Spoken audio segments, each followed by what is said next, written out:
I never thought I'd be the kind of woman who would question everything she built. I had a good life, a stable job, a beautiful home, and a husband who had never really given me a reason to doubt him. We'd been together for 8 years, married for 5. People called us solid, goals, even perfect. But what no one saw was the slow erosion happening inside me, how routine had started to replace romance, how comfort blurred into emotional distance. It started with a business trip, a 3-day conference in Barcelona. I wasn't even supposed to go. My coworker got sick last minute, and I filled in. That's where I met Theo. He wasn't flashy or arrogant, just effortlessly charming in that quiet European way. He spoke with a calm confidence, listened without interrupting, and had this way of looking at you like he actually saw you. After the first panel, we had wine. After the second day, we walked the Gothic Quarter under soft yellow lights, laughing like old friends. On the third night, something shifted. I remember standing on the hotel balcony, him beside me, our conversation deeper than it had any right to be. I told him things I hadn't said aloud in years. He didn't judge, didn't try to fix it. He just got it. One moment we were talking, the next his fingers were brushing a strand of hair from my cheek, his eyes asking a silent question. I answered without words. It wasn't planned. It wasn't even wild or impulsive. It was slow, deliberate, like two people letting go of resistance they'd held onto for too long. When we kissed, something inside me cracked open. Guilt and desire coiled together like smoke. I didn't sleep much that night, but not because of what we did. It was what I felt after. When I flew home, everything looked the same, but nothing felt the same. My husband greeted me with warmth, asked about the trip, and I lied. Easily. Too easily.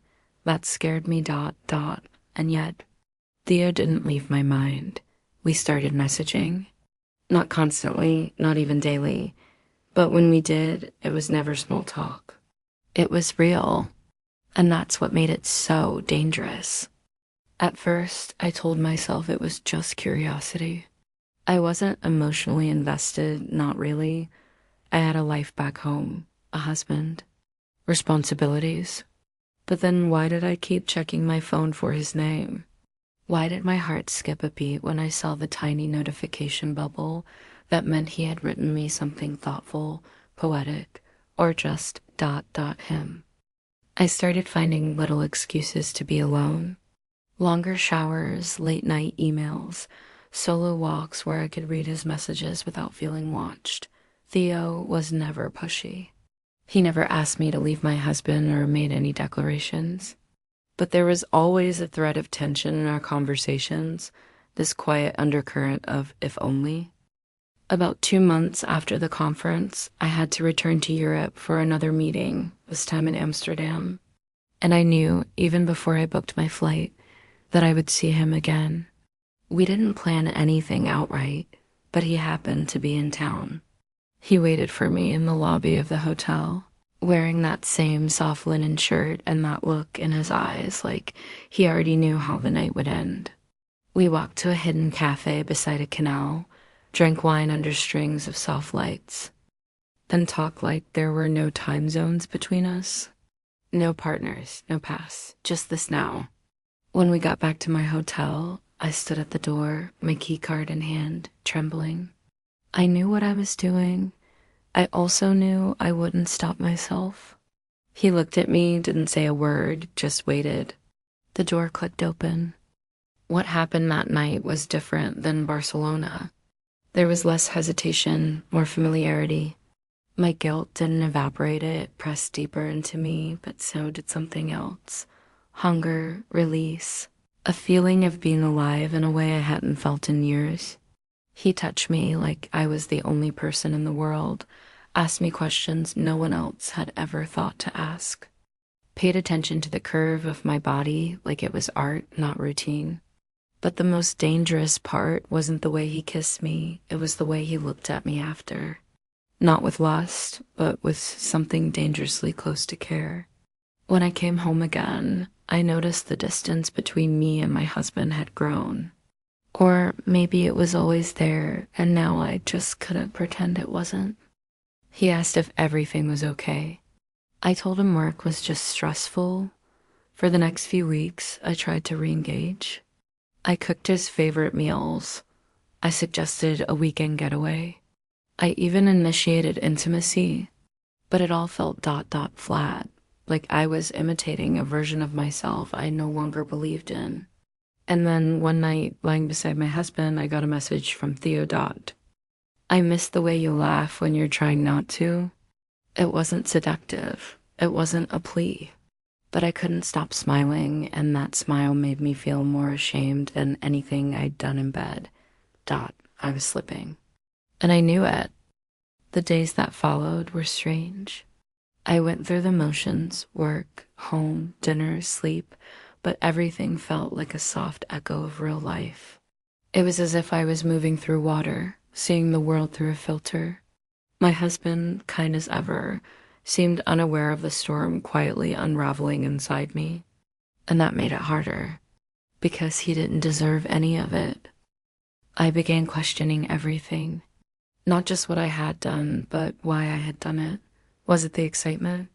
The emotional connection?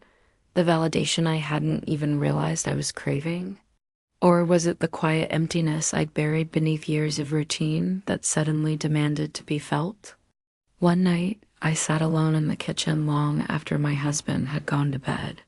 I scrolled back through months of messages from Theo, rereading each one slowly, like I was trying to decode some hidden truth. He had become a mirror reflecting not just what I wanted, but who I had become when no one was watching. I didn't respond to his last message. Days passed. Then a week. I kept waiting for the ache to pass, for the fog to lift. It didn't, but something else began to grow in its place. Clarity.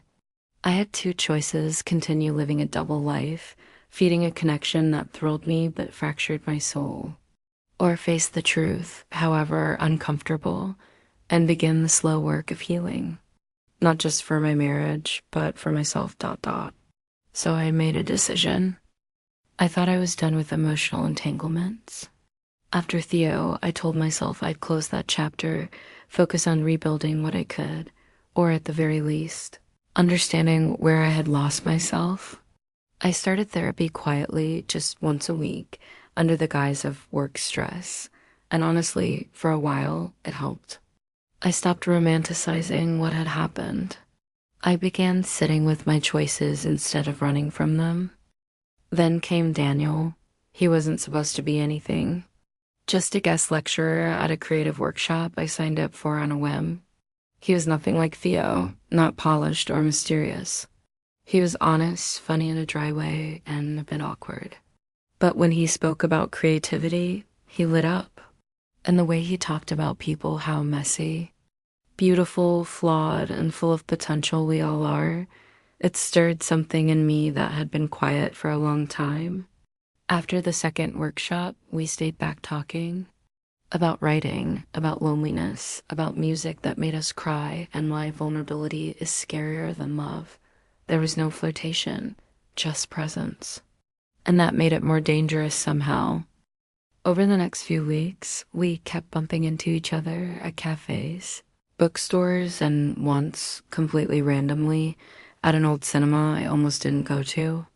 Each time, it felt unforced, natural, like the universe was trying to get my attention.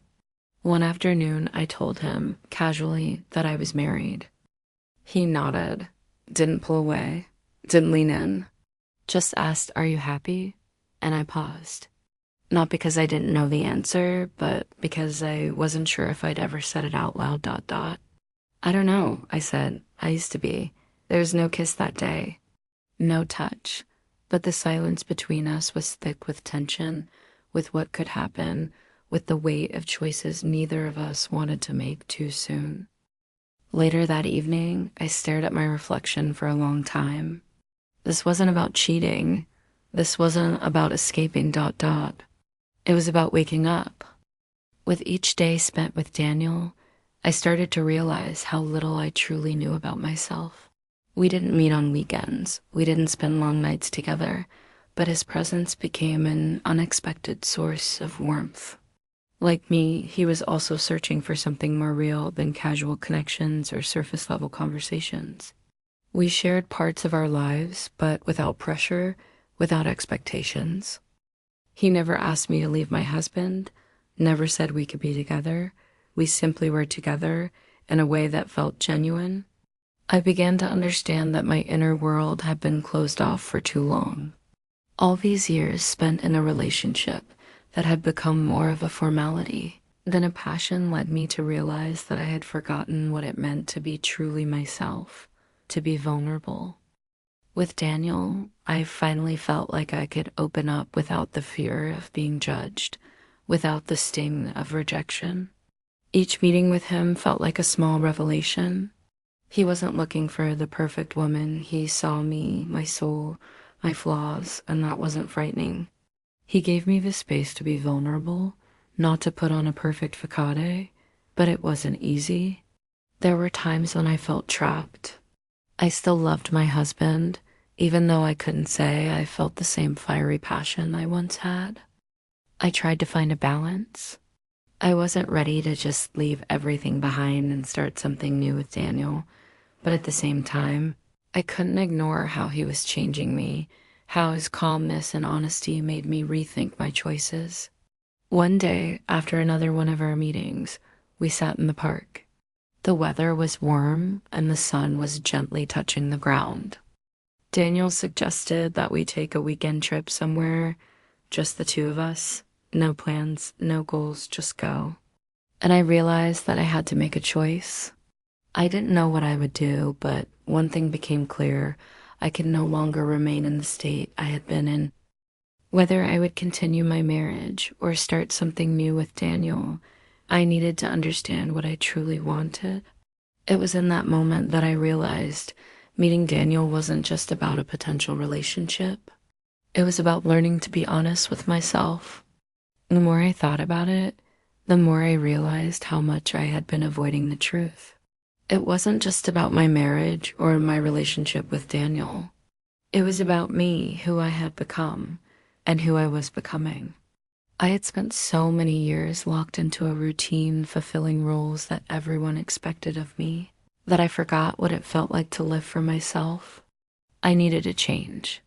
I needed to reclaim the parts of me that I had buried. But the question remained, could I actually leave the comfort of the life I knew? Could I risk everything for the possibility of something new, something uncertain with Daniel? Days passed and I felt the weight of the decision hanging over me. I went through the motions at home, smiling at my husband, pretending everything was normal, but inside I felt like I was standing at a precipice. I could feel my heart pulling in two directions. One side wanted the stability of the life I had built, the familiarity, the love that, while not passionate, was secure. The other side wanted the freedom to explore what was out there, to feel alive again. Daniel didn't push me. He never pressured me to make any decision. His presence was gentle, understanding, and yet I could tell he was waiting for me to find the courage to move forward. And that's when I realized I was the only one holding myself back. It wasn't him, it wasn't my husband. It was me and my fear of the unknown. I sat down one evening, alone in my room, and let myself feel everything. The weight of the guilt, the desire, the uncertainty. I wasn't just afraid of losing my marriage. I was afraid of losing myself. But I knew that if I didn't take a chance, I would remain stuck in a life that didn't fulfill me. So I made a decision. I wrote to Daniel. It wasn't a grand gesture or a dramatic declaration of love. It was simple. I think I need to take that trip with you. It wasn't about escaping. It wasn't about running away. It was about opening myself up to the possibility of something more, something real. It was about learning to live for me. The days following my message to Daniel felt like they moved in slow motion. Each moment I spent in the house with my husband, I felt both present and distant, as if I was living two lives at once. There was a tension in the air that neither of us dared to address, but it hung there nonetheless. I wasn't sure how long I could keep this balance going. The emotional weight was becoming harder to carry. Daniel replied to my message quickly, his response simple, yet full of understanding. "I'm glad you said that. We'll make it happen." His words were like a promise, but not one that demanded anything from me. He was offering space, not an ultimatum, which made it all the more powerful. There was no pressure to make a decision right then and there. There was just an open invitation to step outside the life I knew and into something unknown. When the weekend came, I packed lightly, leaving behind the careful considerations I had clung to for so long. I wasn't ready for a big romantic gesture. It wasn't that kind of trip. It was just two people strangers in a way, yet so familiar, trying to find out who they were when no one was watching. We drove out of the city and the landscape began to change as we moved further from the familiar. The road stretched out ahead of us and the weight on my chest slowly began to ease. We spoke about everything and nothing at the same time. The rhythm of the drive, the laughter over simple things, the way he could listen so attentively, it felt like breathing after holding my breath for too long. Arriving at our destination felt surreal. It was a small coastal town, quiet and almost untouched. The sea air was crisp, and the sound of the waves crashing against the rocks was calming. As we walked along the beach that evening, the setting sun casting a warm glow over everything, I found myself finally letting go. There was no need to pretend, no need to perform. It was just us, two people exploring the possibility of something new. We didn't talk about my marriage. We didn't talk about my choices. We didn't talk about the future. For the first time in months, I felt no pressure. I wasn't trapped between the life I had and the life I wanted. I was simply there, present, living in the moment. That night, as we sat on the porch of the small cabin we rented, sipping wine and watching the stars, something shifted in me. There was no grand revelation, no instant decision. But in that quiet, peaceful space, I realized that I was finally letting go of the fears that had controlled me for so long. The fear of change, the fear of heartbreak, the fear of being selfish. For the first time in a long time, I felt like I was alive. As the days passed in the coastal town, I began to understand something that had eluded me for so long. It wasn't the external circumstances that held me back, but my own doubts and fears. I'd spent years afraid of change, of upsetting the balance I had carefully created. But here, in this quiet place, away from the pressures of home, I was beginning to realize that I wasn't afraid of losing what I had. I was afraid of never finding out who I could truly be. Daniel and I spent our days walking along the beach, talking about everything and nothing. He had this way of asking questions that made me think deeply about my own life, my choices, my desires. It wasn't about him trying to guide me to a decisio. It was more like he was helping me clear away the fog that had clouded my vision for so long. He didn't tell me what to do. He simply made me see things differently. One evening, after a long day of exploring the town, we sat by a fire pit on the beach. The waves gently crashed nearby, and the sky above us was filled with stars. The atmosphere was peaceful, almost magical. "You know," Daniel said, his voice low, "I think you're starting to see the truth." I looked at him, confused. "What do you mean?" "The truth about what you really want, about who you are.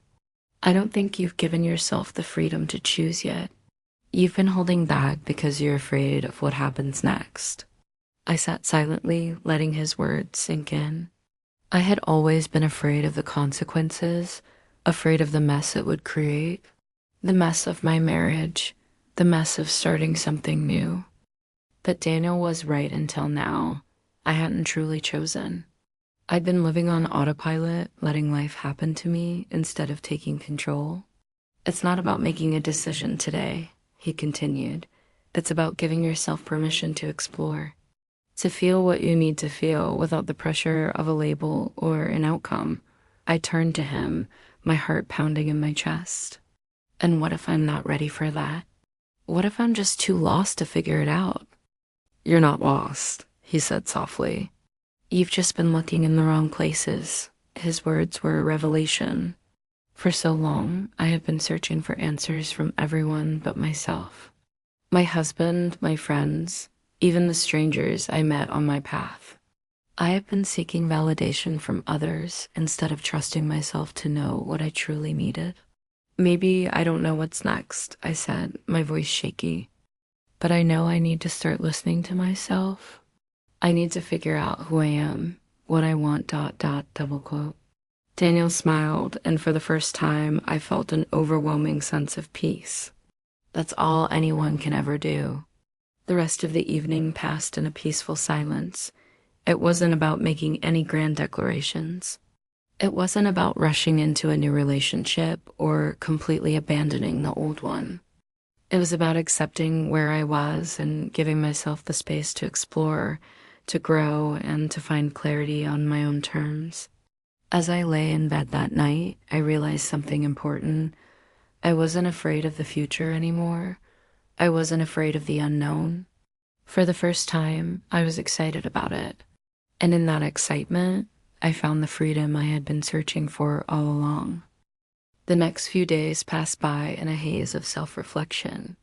I woke up each morning with a sense of clarity I hadn't known in years. The air, the space, the calmness of the town, everything around me seemed to encourage growth. I realized that the weight of indecision had kept me shackled for far too long. It wasn't just about my relationship with Daniel, or even my marriage. It was about finding peace within myself. Daniel and I spent the remaining days together, but things had shifted. We were no longer just two people exploring the possibilities of what could be. We were two people exploring what was in this moment, without the pressure of what might happen in the future. I felt a quiet kind of connection with him, not one defined by intense passion, but by something more grounding, something that felt like understanding. When the weekend came to an end, I knew it was time to return, but I wasn't afraid anymore. I wasn't dreading going back to my husband or facing the inevitable conversations that awaited me. Instead, I felt empowered. I was no longer clinging to the person I thought I had to be. I was simply being me, and that felt like freedom. Back at home, I finally found the courage to sit down with my husband. We talked about everything, the stagnation in our marriage, the way I had felt disconnected for so long, and the changes I had been going through. It wasn't an easy conversation. It wasn't a perfect one either. There were moments of silence, of hesitation, but there was also a sense of honesty that had been missing for so long. It didn't result in immediate decision. We didn't part ways, nor did we magically fix everything. But we made a commitment to be more real with each other, to rebuild our connection in whatever way that meant. As for Daniel, we stayed in touch. Our connection had shifted too. We weren't rushing into anything. He respected my need to process everything. And I knew deep down that whatever happened between us, it would be on my terms. I have learned to take ownership of my own emotions, my desires, and my choices. And that was the most important lesson of all. In the end, I realized that it wasn't about choosing between two people. It was about choosing myself. It was about finally being honest with who I was and not being afraid to embrace the unknown. Life wasn't about finding a perfect solution. It was about discovering the strength to face whatever came next with clarity, openness, and grace. And with that, I took the first step toward creating the life I truly wanted, one where I was no longer afraid to choose my own path.